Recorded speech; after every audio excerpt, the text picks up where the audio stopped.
The mysterious letter. Picture this. You're staring at a piece of paper that could destroy you or save you.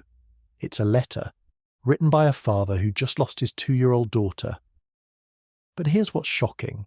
This isn't some modern self-help guru or grief counsellor. This letter was written 2,000 years ago by a man named Plutarch, and it contains wisdom about family resilience that will blow your mind.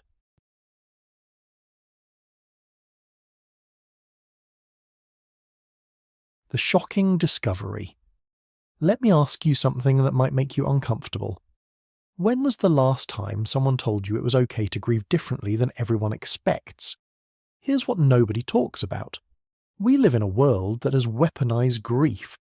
We're told there are stages we must follow, timelines we must meet, and ways we must heal.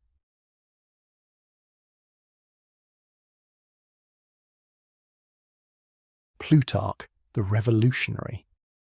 Plutarch wasn't just any father. He was a philosopher, a historian, a man who understood human nature better than most people who ever lived.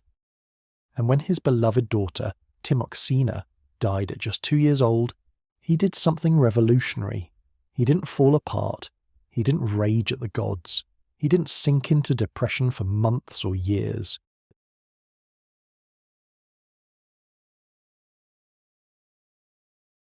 The hidden framework. Plutarch's letter reveals 3 revolutionary principles that separate resilient families from those who crumble. But before I tell you what they are, let me ask you this. Have you ever noticed that some families seem to bounce back from devastating loss while others never recover?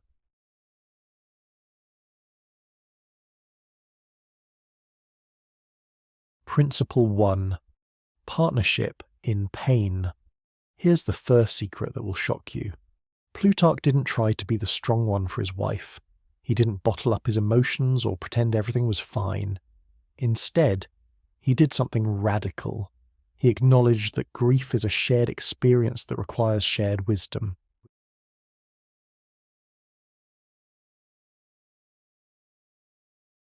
Principle 2. The memory sanctuary. Here's the second revelation that changes everything. Plutarch understood that the goal isn't to get over loss. It's to integrate it into your family's story in a way that makes you stronger. He tells his wife to remember their daughter's joy, her quick wit, her affection, but not in a way that keeps them trapped in the past.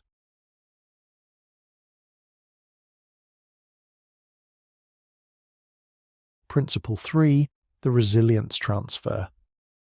But here's the most shocking part, and this is where Plutarch's genius becomes clear.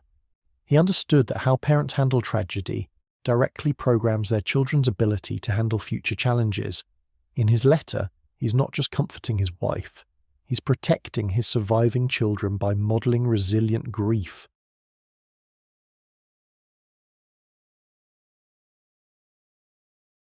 The tragedy trap. First, let's talk about what I call the tragedy trap. The modern myth that devastating events should be the defining moments of our families. How many families do you know who are still defined by something terrible that happened years ago?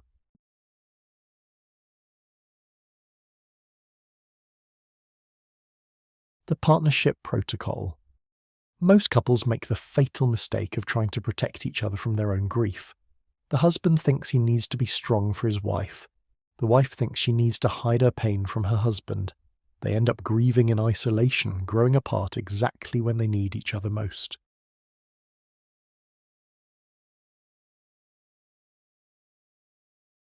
The children's inheritance. Plutarch understood something profound. Children are always watching how their parents handle crisis. They're not just learning facts about life. They're downloading emotional programs that will run in their minds for decades.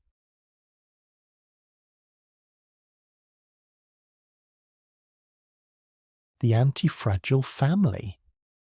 Here's what Plutarch really understood that we've forgotten. The goal isn't to create families that never face hardship. The goal is to create families that get stronger through hardship. There's a concept called anti-fragility.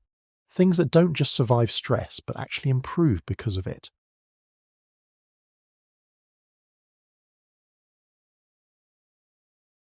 The dependency system. We've been sold a lie about grief and resilience. We've been told that healing is a complex, long-term process that requires professional intervention, specific stages, and years of work. But what if that's not true? What if that narrative keeps people stuck and dependent rather than helping them heal?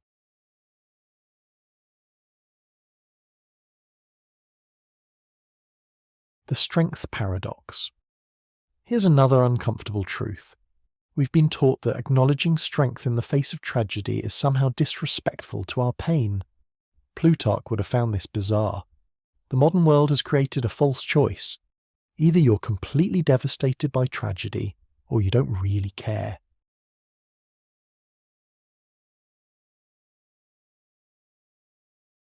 The meaning-making machine. Here's the final secret that changes everything. Humans are meaning-making machines.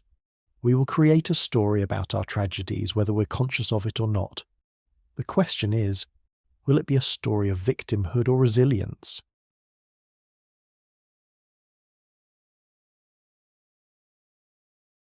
The 3 questions. Ask yourself these 3 questions right now. First, if your family faced a devastating loss tomorrow, would you be partners in grief or would you fall apart separately? Second, what story are you already telling your children about how to handle life's hardships? Third, are you building a family that gets stronger through challenges?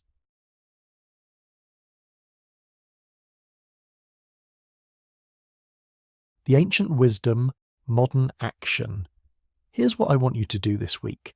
Have a conversation with your spouse about Plutarch's letter. Talk about how you want to handle future challenges together. Create what I call a family resilience plan. Agreements about how you'll support each other through difficulties.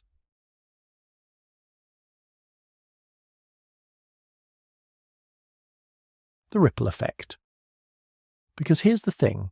When you build true family resilience, it doesn't just protect your own family. It creates a ripple effect that touches everyone around you. Other families start asking what you're doing differently. Communities become stronger because they're made up of stronger families.